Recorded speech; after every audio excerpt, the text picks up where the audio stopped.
Madhya Pradesh police का नशे के खिलाफ अभियान जारी है और इसी कड़ी में भोपाल क्राइम ब्रांच पुलिस ने कोडग युक्त कोरेक्स से कफ सिरप की 127 पेटी जब्त की है।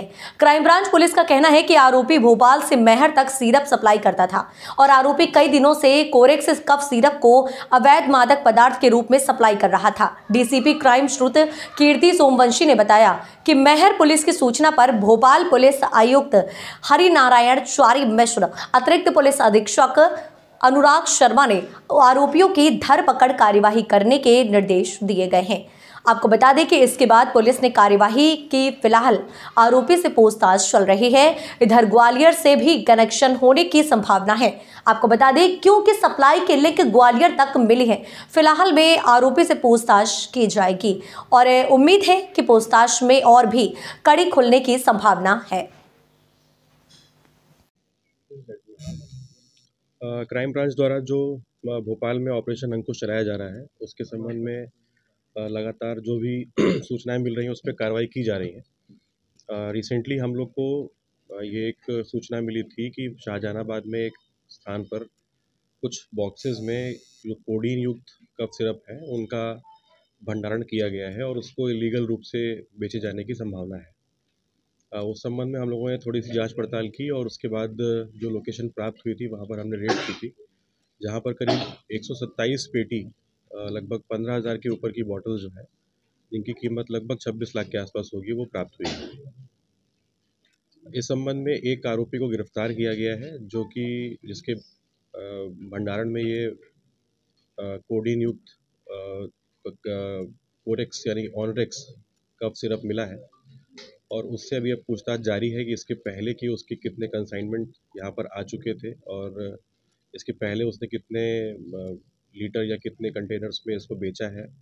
उस सभी चीज़ों की जानकारी उसके लैपटॉप या उसकी ईमेल और बाकी चीज़ों के माध्यम से प्राप्त की जा रही है। मैहर का कनेक्शन है, मैहर और भोपाल दो जगह कार्रवाई हुई है सर, तो ये क्या इनका ग्रोथ था कि अलग अलग काम करते हैं और बिजली हुई?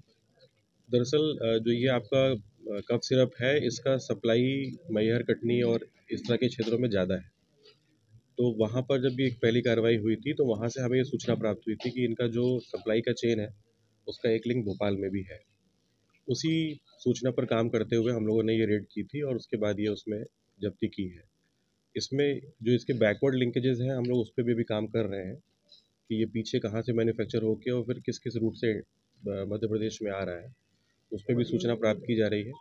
भोपाल में अभी इसके अलावा फ़िलहाल जो ये व्यक्ति इसको पकड़ा है उससे अभी और बरामदगी नहीं हुई है, लेकिन उससे पूछताछ जारी है और उसकी जो पीआर ली गई है उसमें और भी इन्फॉर्मेशन निकल के आएंगे। और साथी तो होंगे सर इसके, क्योंकि इतने सारा इसके पास से बरामदगी हुई है, साथ में कंपनी एक साथ इतना कैसे दे सकती है, इसकी चेन के बारे में? दरअसल ये जो कोडीन युक्त कफ सिरप है इसको लेके जो लॉज हैं वो बहुत क्लियर नहीं है। 2016 में इसमें बैन लगा था, उसके बाद इसको हाई कोर्ट ने इंटरिम रूप से इस बैन को हटाया था। तो कुछ कुछ स्टेट्स में इस पे बैन है, कुछ कुछ स्टेट्स में बैन नहीं है। मध्य प्रदेश में इसके ऊपर बैन लगाया गया है, जिसके ऊपर हाई कोर्ट में केस चल रहा है और तमाम तरह के और भी लिटिगेशंस इस मामले में चल रहे हैं। कोडीन वाले जो कफ सिरप हैं उनको इसलिए बैन किया गया था क्योंकि वो गट में जाके मॉर्फिन का रूप ले लेते हैं और फिर वो ऑलमोस्ट एक मॉर्फिन की तरह ही काम करते हैं, जो कि एक कंट्रोल सब्सटेंस है। इस संबंध में जो ये जो व्यक्ति है इससे पूछताछ की गई है, तो उसने अभी अपने किसी साथी का नाम नहीं बताया है। दरअसल उसका मेडिकल स्टोर का काम है, तो वो दवाइयाँ खरीदने बेचने का काम करता रहता है और दवाइयों को खरीदने बेचने के लिए जो इनके ट्रांसपोर्ट की सिस्टम है वो और बाकी जो भी लॉजिस्टिक्स की सिस्टम है उनका वो प्रयोग करता था। अभी किसी और साथी का नाम सामने नहीं आया है।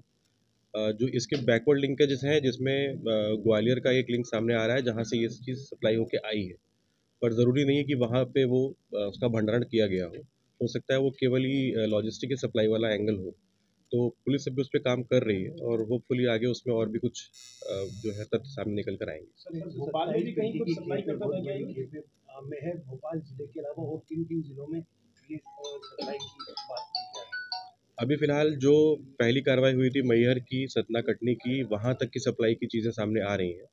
भोपाल के मेडिकल स्टोर्स पे सप्लाई का कोई अभी लिंक क्रिएट नहीं हुआ है, लेकिन इसके भंडारण को लेके और इसकी बिक्री को लेके अभी तक किसी प्रकार का कोई दस्तावेज वो पेश नहीं कर पाए हैं, जिसके बारे में उनसे जानकारी मांगी गई है और अभी तक इस प्रकार का कोई तथ्य सामने नहीं आया है कि वो उनके पास कोई भी लीगल बैकिंग है इस चीज़ को बेचने की और इस स्तर पर भंडारण करने की।